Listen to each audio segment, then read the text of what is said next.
Next question. How can a Noahide woman purify herself after a state of Niddah? A Noahide woman does not have a state of Niddah. Niddah is only applicable to Jewish women. Now, of course, all women, whether they're Jews or Gentiles, have the menstrual cycle while they're still at that age group until it stops at some point. But when they get older. But as far as the state of Niddah is a spiritual state. It has nothing to do with bleeding. It has nothing to do with the physiology of the body. It's a spiritual state that comes from the bleeding, but it only happens and is only applicable to Jews. It's not applicable to non-Jews. Non-Jews have no state of Niddah, and in fact, a non-Jewish woman is allowed to be with her husband whenever she wants, even when she's having her period. There's no violation. There's no problem with it whatsoever. There's no state of impurity for the non-Jew like there is for the Jew in regards to Niddah. The impurity of non-Jews is something completely different, not relevant, and it has nothing to do with Niddah. It's something that a person needs to know, because again, there are many people out there that are learning shiurim, whether it's from me or Rav Mizrahi or many other rabbis online, and without realizing it, or maybe they are realizing it, they're living Jewish lives, but without any intention, plan, or to convert. And before they know it, they start feeling like they already are Jewish, and they start doing things that are, in essence, wrong. Wrong halachically, wrong in other aspects, and there's simply no need to do that. And again, nobody needs to be offended, because this is the Torah that we're talking about. It's not my opinion. So if it was my opinion, then a person has the right to be offended. If it's the Torah, then it's God's opinion. And God's opinion is not something we should be offended by, because He's the one that makes the rules, therefore He's the one that is allowed to tell you, to decide what they are. Now, Kadosh Baruch Hu did not give the Gentiles a state of Niddah. There is no state of Niddah. The menstrual cycle has something to do with pregnancy and so on. It has nothing to do with the state of Niddah. So a woman that's a Gentile, that is has a menstrual cycle, she can even be with her husband during that time if she pleases to, if she finds it disgusting, or her husband finds it disgusting, or whatever the case is. Obviously, they don't have to be together, but as far as to observe family purity like the Jews do, certainly she should not do it. She should not do it, because it's stealing a mitzvah, no different than people that are, like I said, about stealing Shabbat.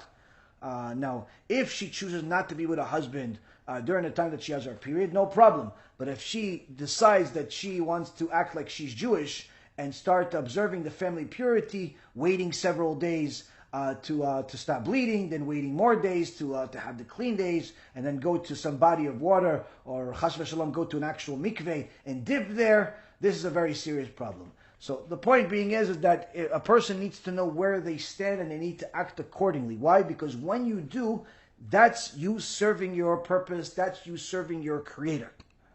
When a person starts doing things that they're not allowed to do and they're not supposed to do, although those things are righteous acts, they're not righteous acts for you.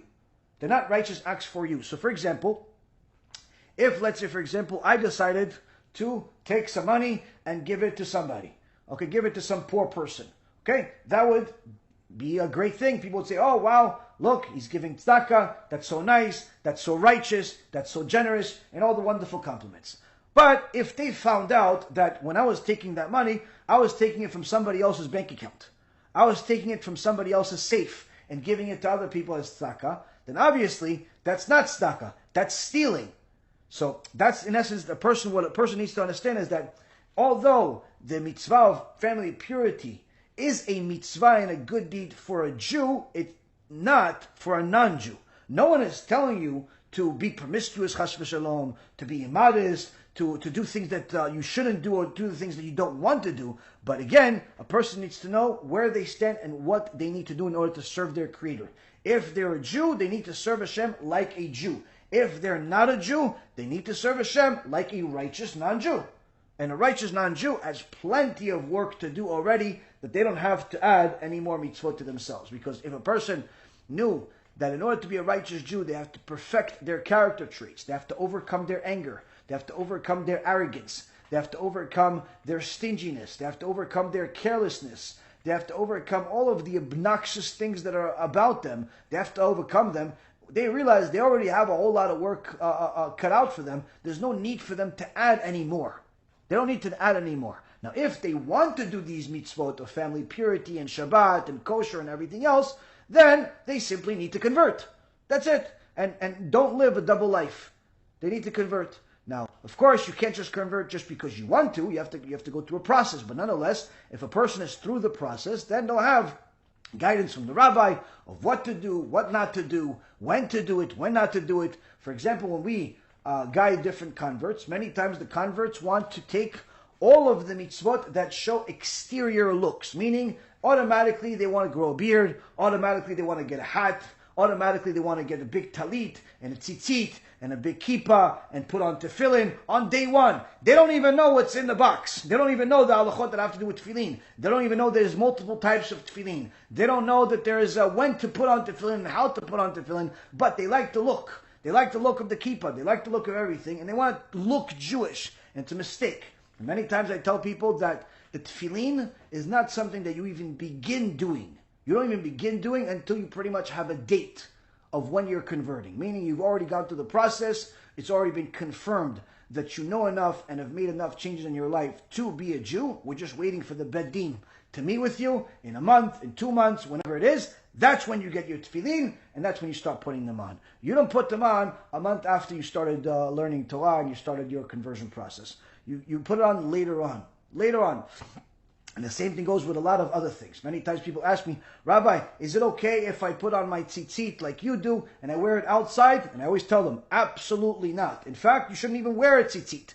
You just started the conversion process or learning everything 6 months ago, 3 months ago, 4 months ago. Everyone knows that you're not Jewish. You're going to put on a tzitzit. People are going to think you're Jewish.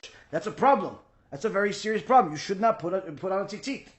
When should I do it? Later on, once you become a Jew, or literally a week away before conversion. And a lot of people have a hard time listening to this advice because they think, oh, you're keeping me down, or I want to do it, or better yet, you have some people that simply, they don't want to listen to good advice when you give them because they figure that maybe they can do it in a different way.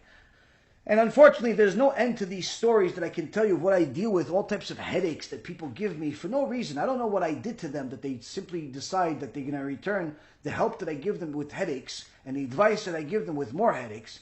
But one time I had a situation where there was a guy that told me, listen, you've been helping me, I've been wanting to convert, but there's a different rabbi that wants to help me, and he wants to convert me. I said, listen, you found somebody that's going to take you to a Beit Din. By all means, well, he wants to call you. Okay, he wants to call me. I don't really do calls. It takes a lot of time. It takes a lot of effort. I could just simply do with messages. But anyway, after a few messages with this rabbi, eventually there was a phone call. Within that phone call, I heard this rabbi say a few things. And one of them was that he does the conversion himself, but he somehow gets a certificate from some Beit Din. Okay, this sounds a little strange. Sounds illegal. Sounds unethical and sounds against halacha, but whatever. Anyway, this guy had wanted to be the donkey that speaks. By all means, you let him speak.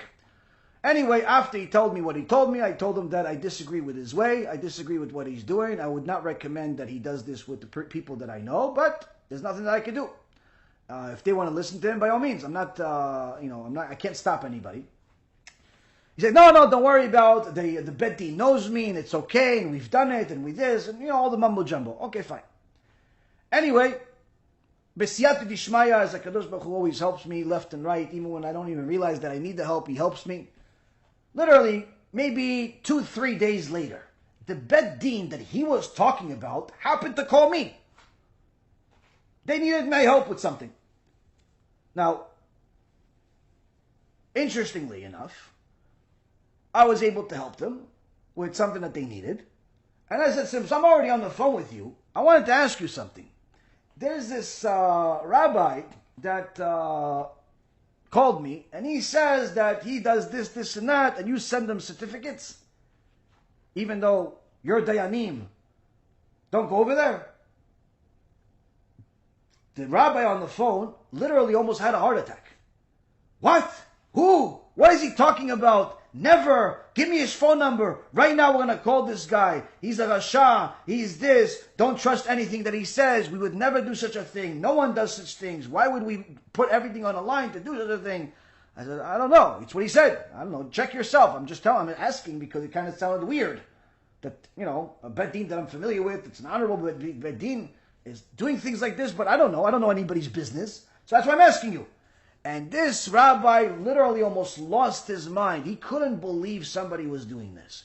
So now, after I found this out, I contact my, this former student, current student, whatever student he was at the time, and tell him, listen, by the way, I spoke to that rabbi of yours that you told me about, and he said such and such, similar to what you said, but he gave me some more details. And as you would have it, I found out that everything that he's saying is a complete lie.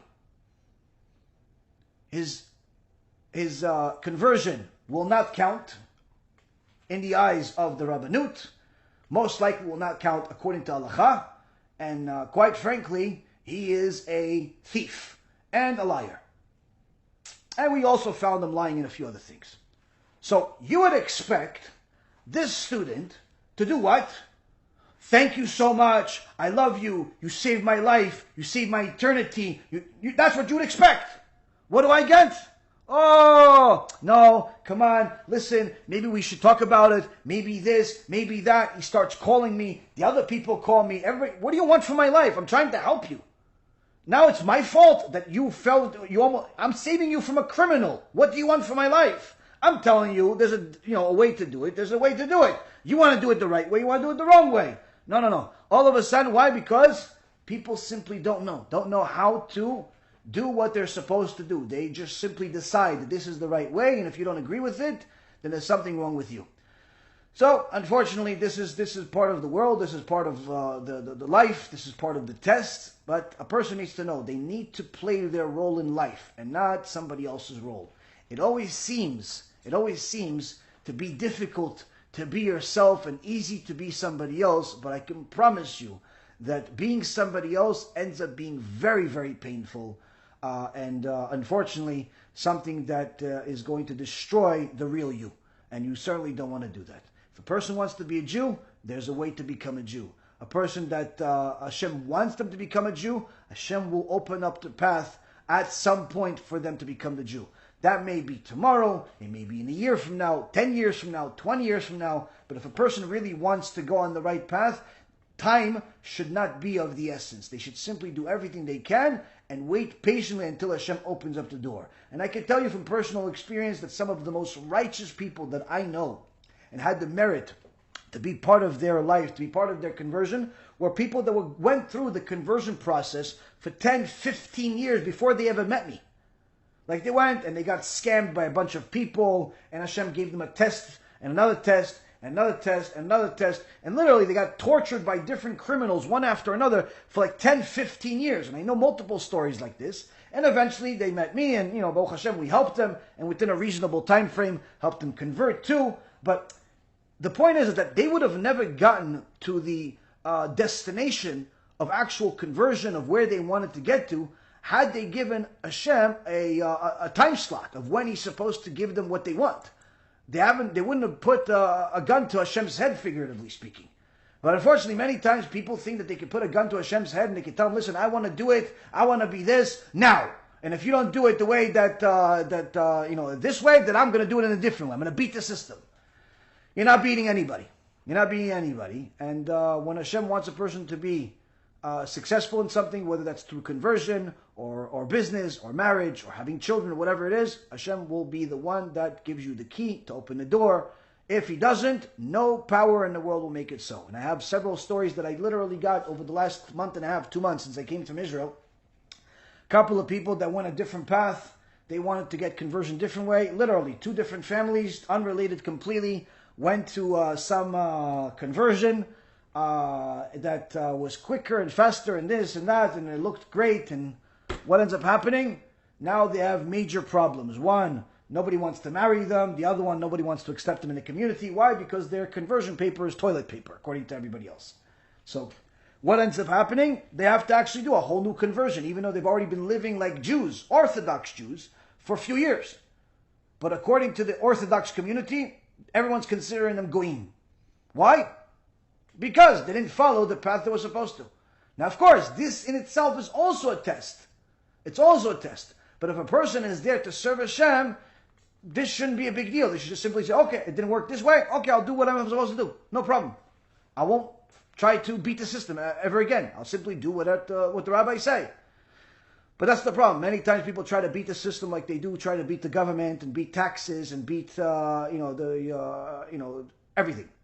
Don't try to beat the system. There's a master of the world that runs the system. There's an eye that's watching, an ear that's listening, and there's a hand that's writing every single thing that we do. Don't try to beat the system. There is no such thing as success of beating Hashem's system. It's simply a fool's errand.